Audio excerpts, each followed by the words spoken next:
आमिर साहब, मुझे ये बताइएगा, अभी एक तो ताज़ा खबर गाज़ा के हवाले से आई, पहले तो मुझे ये बताएं, जो ईरान इसराइल के दरमियान एक सीज़ फायर हो चुका है जो बज़ाहिर नज़र आ रहा है, ये कितना पायदार है? जो गाज़ा के हवाले से दावे हमारे सामने आ रहे हैं 2 हफ्तों के बाद सीज़ फायर होगा, ये कितना उम्मीद अफजा आपको नज़र आता है? जी, ये दोनों सीज़ फायर इम्पॉर्टेंट हैं और एक दूसरे से जुड़े हुए हैं। जो इसराइल और ईरान का सीज़ फायर है ऑन ग्राउंड वक्ती तौर पे गोलाबारी रुकी हुई है, मगर अभी वो उसकी पायदारी के ऊपर शक है। वो इसलिए कि ये कोई ना तो अभी तक कोई लिखा हुआ रिटन माहिदा पेश आया, ना ये अभी क्लियर है कि इस माहिदे की शराइत क्या हैं, टर्म्स कंडीशंस क्या हैं, कौन गारंटर हैं, क्या इस पर अमल दरामद होगा नहीं होगा। जिस तरह पाकिस्तान और इंडिया की जंग टली है, ख़त्म नहीं हुई, तो ये भी जंग अभी टली है, ये भी ख़त्म नहीं हुई। और ये जिस तरीके से प्रेसिडेंट ट्रंप ने ट्वीट करके क्रेडिट भी ले लिया और क्लेम भी कर लिया, दावा भी कर दिया कि मैंने जंग ख़त्म करवा दी, और मुबारकबादें भी ले ली गई जो हैं, मगर वो उसके आगे जो है वो जो टोन नज़र आ रही है ख़ास तौर पे ईरान की तरफ से, वो उन्होंने वक्ती तौर पे बिल्कुल गोलाबारी बंद कर दी है, रोक दिया है। मगर आज जो सुप्रीम लीडर जो हैं खामेनेई जो हैं, उनका जो बयान आया है इस जंग के बाद पहला बयान, वो उसकी जो टोन और टेनर है, जो उसका लहजा है, उससे नहीं लगता कि ये शराइत जो अमेरिका या इसराइल के जहन में हैं उन शराइत पे ये वायदा होगा,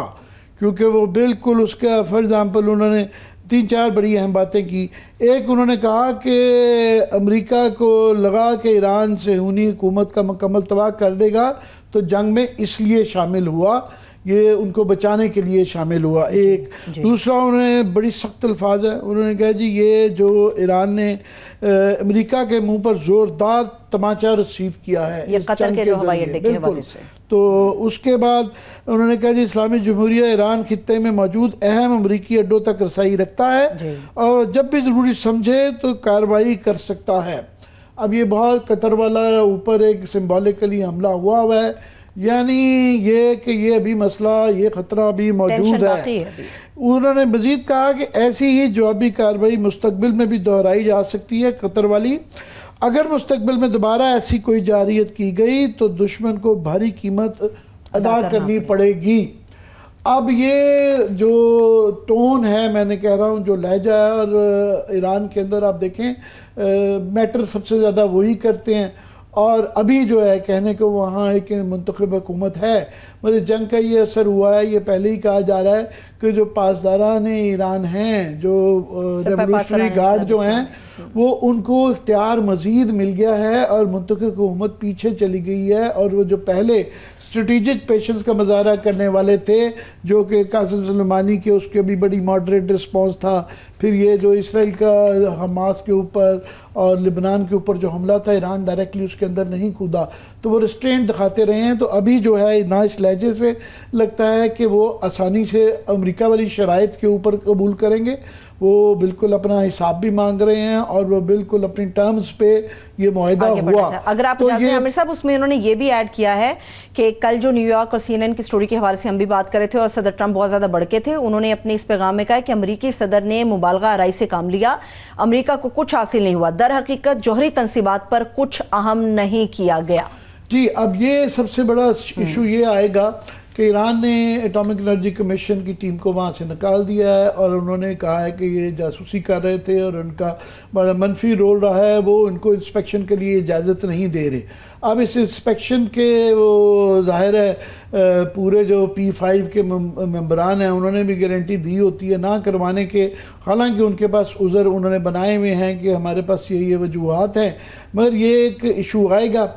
होने पे। अगर वो इंस्पेक्शन होती है और अगर कोई इस तरह का निकलता है कि वाकई जो अमेरिका प्रेसिडेंट ट्रंप के बकौल ओब्लेटरेट के कर दिया है, उन्होंने सारा कुछ ख़त्म कर दिया है, वो अगर निकल आता है तो मखमसे में अमेरिका के सदर भी आते हैं, क्योंकि वहाँ भी ये लड़ाई चल रही है दो कैंप्स के दरमियान में। सदारती कैंप जो वहाँ पे अमेरिका में कह रहा है प्रेसिडेंट ट्रंप कि हमने बिल्कुल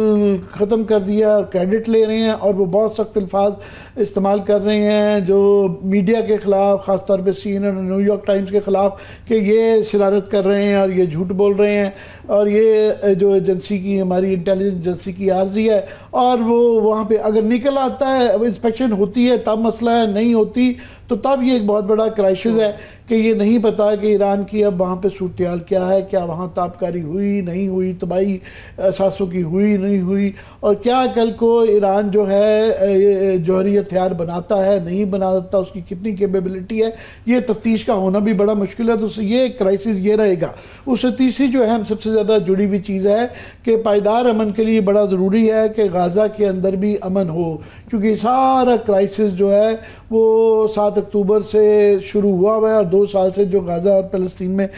जो जंग जारी है इसराइल की जारी है, जिसके अंदर 56,000 60,000 लोग मुसलमान शहीद हो चुके हुए हैं। तो वहाँ होता है या नहीं, वहाँ के हवाले से अब ये है कि टाइम्स ऑफ इसराइल के हवाले से एक खबर छपी है, क्लेम कर रहे हैं जी उनकी खबर है कि जी ये डोनाल्ड ट्रंप और इसराइली वज़ीर आज़म नेतन्याहू के दरमियान में जंग बंदी का पर रजामंदी हो गई है। 2 हफ्ते के अंदर वो कह रहे हैं कि ये ख़त्म हो सकती है या हो जाएगी। जी जी गाज़ा पर जो है मुश्तरका तौर पर उन्होंने कहा जी 4 इस माहदे का जो गारंटर होंगे वो 4 अरब रियासतें इसमें शामिल होंगी, और शराइ जो इसराइल की तरफ से आ रही हैं वो ये कह रहे हैं कि हमास को इस खिते से निकाल दिया जाएगा, मतलब जिलावतन किया जाएगा, जिलावतन कर दिया जाएगा। अब इसके ऊपर ये यहाँ पे काफ़ी सारे सवाल हैं कि मानेंगे नहीं मानेंगे, उसको कौन मानेगा। उन्होंने कहा जी हम कैदियों को रहा कर देंगे। उन्होंने कहा जी वेस्ट बैंक मगरबी किनारे जो है उसके कुछ हिस्सों पे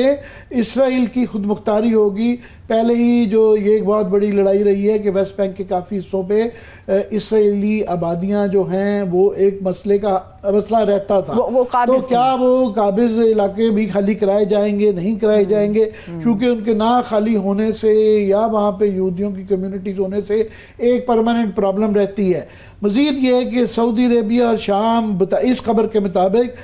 इसराइल से सफारती ताल्लुकात कायम करेंगे। दरमियान में ये सिलसिला शुरू हुआ था, फिर ये इस लड़ाई के बाद से ये सिलसिला अरब ममालिक का, सऊदी अरेबिया यूएई का, वो थोड़ा सा ठंडा पड़ गया। यूएई ने तो वो रखा उनके साथ सफारती ताल्लुकात। इसराइल सऊदी अरेबिया का फॉर्मली जो है ये अभी नहीं राब्ता हुआ था, सफारती ताल्लुक नहीं बना था। तो क्या ये सारी चीज़ें जुड़ी हुई हैं, ये दोनों सीज़ फायर जुड़े हुए हैं। ईरान की क्या सूरत हाल होती है और ख़ास तौर पे लेवरेज क्या है ईरान को मजबूर करने के लिए कि ईरान, अमेरिका और इसराइल या इवन खलीज के ममालिक की क्या लेवरेज क्या है कि जिसके ज़रिए ईरान को अपनी शराइत बनवा सकते हैं। क्योंकि इस वक्त इस जंग का जो नतीजा निकला है जिसमें इसराइल बुरे तरीके से पिटा है। अब जो मज़ीद रिपोर्ट्स आ रही हैं कि पहले नहीं बताया जा रहा था जितना इसराइल का नुकसान हुआ है, और अमेरिका मज़ीद इसके अंदर जो है मुतहम्मिल नहीं हो सकता। दूसरी सूरत में ना ही नज़र आता है कि ये दोबारा डोमेस्टिक प्रेशर प्रेसिडेंट ट्रंप पे इतना बढ़ गया है कि ये अगर सबूत ये खबर जो आई है जिसके ऊपर बहस चल रही है और लड़ाई चल रही है अमेरिका में कि क्या ओब्लिटरेट जौहरी सासे जो है वहाँ तबाह हुए हैं या नहीं हुए, उसके पीछे बुनियादी वजह यह है कि मुखालिफ कैंप उनका ये कह रहा है कि अगर ये एक तो दूसरे मुल्क के ऊपर, एक सॉवरेन कंट्री के ऊपर जो कि एनपीटी की मुताबिक चल रहा था, असासे वो एग्री कर रहा था, उसके ऊपर गैर कानूनी तौर पे बगैर कांग्रेस की इजाज़त के, बगैर यूनाइटेड नेशंस के जो हमला किया गया, और अमरीकी जो उस खिते में मौजूद थे जो 40,000 के करीब अमरीकी फौजी 19 बेसिस जो थी उनकी जान को ख़तरा डाला गया। तो ये बहुत बड़ा रिस्क था, और अगर ये कामयाब नहीं हुआ तो ये बहुत बड़ा मसला है। तो ये अब इसके बाद दोबारा अमेरिका का कोई जारियत करना ईरान पे और इसराइल की भी जो हालत है वो बड़ा मुश्किल है, और ईरान के लहजे से लग रहा है कि वो अपनी टर्म्स के ऊपर जो है ये मुआहिदा करेंगे। सीज़ फायर वक्ती तौर पे उन्होंने कर लिया है, वो सीज़ फायर ब्रेक भी नहीं कर रहे, मगर कोई इसकी पायदार मुआहिदे के लिए वो शराइत वो अपनी मर्जी की रखेंगे। साथ में ये जो धमकी उनकी आई है कि आगे तो कतर के ऊपर एक सिंबॉलिक उन्होंने हमला किया, बता के किया, जिसका मकसद सिर्फ एक सियासी मैसेजिंग था, एक पॉलिटिकल मैसेज देना था कि ये हम कर सकते हैं। तो वो उनका ये कहना कि हम ये तमाम खलीज के तमाम मालिक में नेक्स्ट टाइम जारियत की तो किसी पे भी हमला कर सकते हैं, तो ये सबके लिए खित्ते के अंदर भी परेशानी का मसला है।